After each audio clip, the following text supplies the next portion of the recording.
So, Vikram, my final question to you is, you had such an interesting journey so far across Web 2, across Web 3. What was the most interesting part of it? What is the part that you remember the most? And what is the most important thing that you have learned in your journey so far? Oof. I am not prepared for this question. But okay, so here's the thing, right? Like, I think because of my exposure at Sprinkler, dealing with ambiguity or when you have your back against the wall, when you're facing situations where you don't know the answer, somehow I have never felt that I have lost confidence in those environments because you have done it so many times. Like, we have had one liner briefs.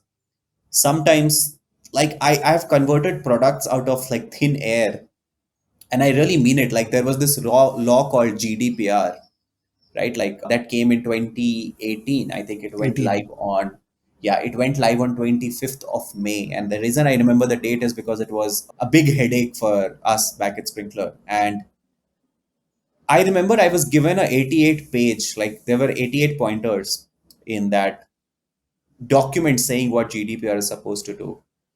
And you were given that, I was given that by my CTO, and I was asked, Vikram, convert this into a product. And we have only 2 days to do it, right? Like, and I'm like, what? How are you even going to do it? And you turn those pages, and those are purely legal languages. Like, the reportee admits to the use of appropriate resources, and I'm like, oh my God, I don't know what is to be done here. Like, we are probably all going to end up in jail because we are not going to be GDPR compliant, or the company is going to shut down. You always assume the worst. And we went through it. We went through it. It was messy. We had like a couple of sleepless nights. I, at one point in time, remembered every point. Like, you could ask me what is point number 54 in GDPR, and I had it on memory. I was given a sales book, and I was asked, like, Vikram, convert it into a product for our sales team to function, right? Like, so that we can go on and make this happen through a product. There were some pretty weird briefs that we got in our lives. And I think it was that, and on top, my habit of learning and reading a lot of stuff here or there, that I think there have been enough things that have been stored in subconscious, be it in the form of a habit, be it in the form of a muscle memory, or be it in the form of an insight or knowledge. And I think it really helps, which is why I still till date try reading as much as I can. Like, sometimes I'm reading philosophy, World War II. I don't know, like sometimes I'm reading Buddhism, sometimes I'm reading tech, sometimes I'm reading things like, there was this book called Why Social Media Became Money, and then it was followed by a book called Death by Sadhguru. And I just keep reading all of these things because the more it stores, I think, like, creativity or sparks of ideas, right? Like, they are just fancy terms. No one is really in that spot. Maybe you have a higher IQ because science proves it that some people have a higher IQ when they're born, but it's not like you are lucky or you are really, really, really creative. Like, you can make yourself to be someone who's really creative, but for that, you will have to dump a lot of information into your brain. And then when you're sleeping on a problem statement, maybe 5 years later, something from what you read 5 years ago or what you experienced 5 years ago is just going to connect the dots for you, and you're going to have a spark saying, oh wow, this worked, right? Like, so that is essentially what has been a realization for me. And I think because of everything that happened at Sprinkler, my conversations, I always try talking to people, anyone who reaches out to me on LinkedIn. Now it has become a little tough because it's getting noisy, but anyone who reaches out on me on LinkedIn, I'm like, hey, I can't really get on a call with you. Can you just drop a Loom video in under 90 seconds telling me what you really want?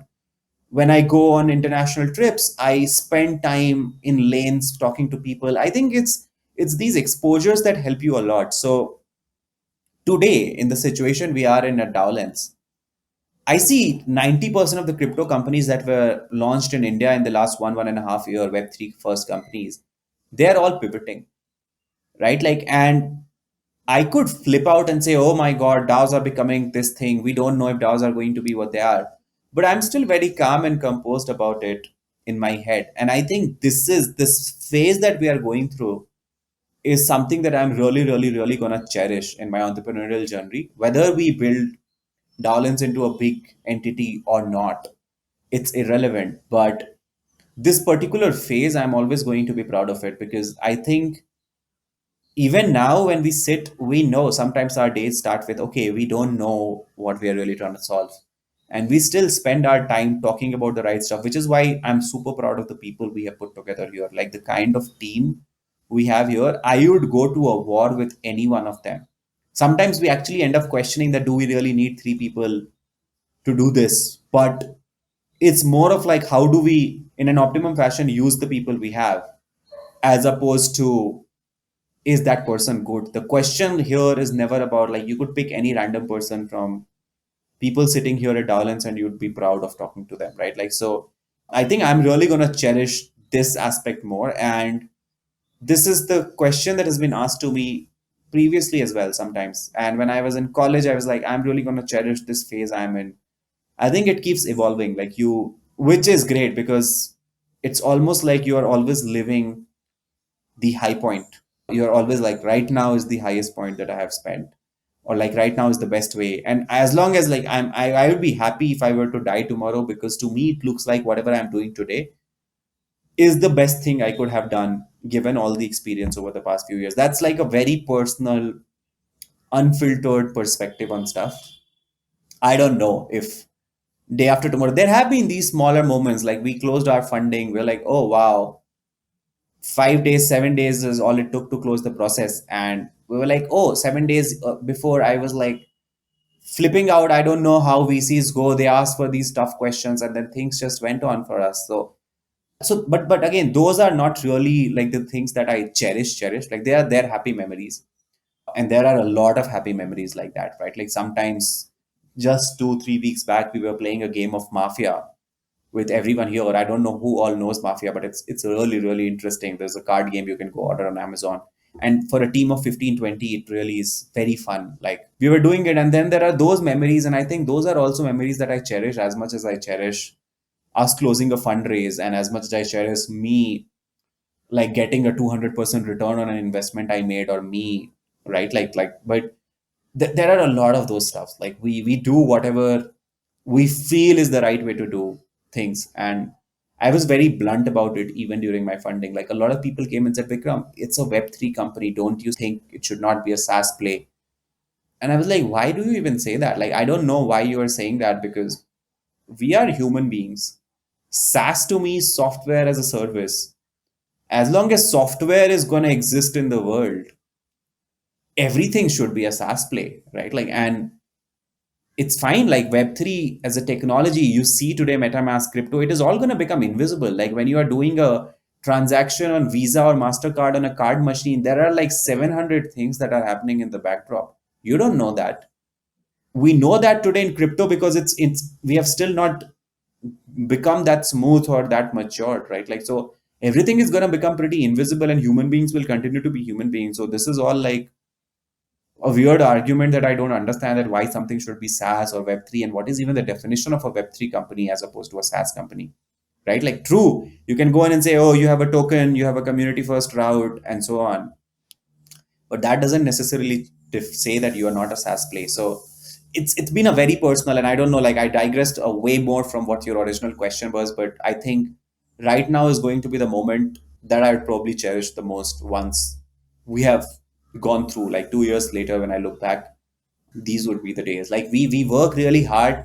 Some days we are like we are dropping dead, and we've always wanted to build a culture where like we are an early stage company, but we don't want anyone working on weekends. Very sure about that. Like I have done that enough at Sprinkler, and I'm proud of Sprinkler. Like whatever they did, I'm always gonna be thankful for it. But we don't want to like unnecessarily create panic where things can wait.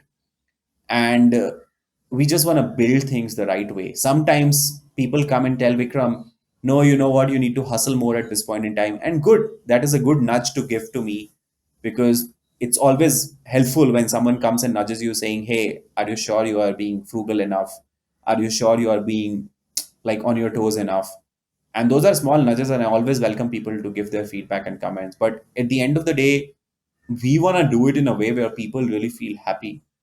Like I would be fine with $2 million less in my bank account if the team that I am with is going to be happy. Any which way, when I was down with COVID, Prashant, I have someone who optimizes. Like I have over 20 angel investments today in my personal capacity. I have invested in fine art. I have invested in stuff that you can't even imagine, right? Like there are these websites that democratize investments where you can invest in, like I don't even know how horses run, but I remember running into this website where you could bet on a, not like bet in the form of a gambling. You could like pretty much raise or fund the raising of a horse, and if that horse wins money you would get a fraction out of it, right? Like which is insane to me. You could buy a part of a private plane.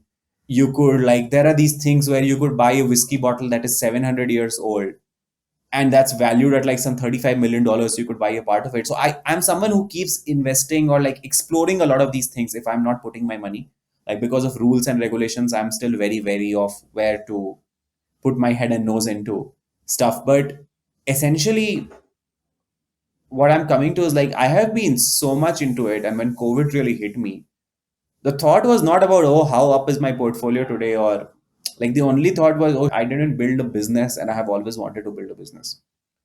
It was not even that I didn't build $1 billion business. It was just like I didn't start my own venture, and I've always, that was my only regret. And if I would have not seen the other side, given a lot of people went through really tough times in COVID and lost their lives, that would have been a regret. I have traveled world. I have traveled to 28, 30 countries, right? So of course there was this number in my head, and that still is true because I'm not 30 yet, but I've always wanted to travel to 50 countries before I'm 30, and I don't know if that's going to be true anymore with COVID eating away the last 3 years. But essentially all of that as like really small milestones. Like when I was a kid, I wanted to buy car when I grew up. That was my first thing. And today I have been in a job like which is paying me very nicely, handsomely for like 4 or 5 years. I don't still own a car. Like it's a headache, right? Like so things change, and I think the real shift. I've spent a lot of time in spirituality. I go in and do things like Vipassana. I I have spent time doing art of living. The reason I talked about Sadhguru twice was because his hypothesis, what Buddhism is about, and I spend my time there as well. So in the grand scheme of things, I think it was more about like do a business and make people. Now it is about like if I have any regret today, it's simply about how do we make it better? Like how do we make it more happy? How do we keep ourselves on our toes and still make sure that everyone is absolutely in love, right? Like there are people who joined the company saying, Vikram, I want to give my blood and sweat to the first job.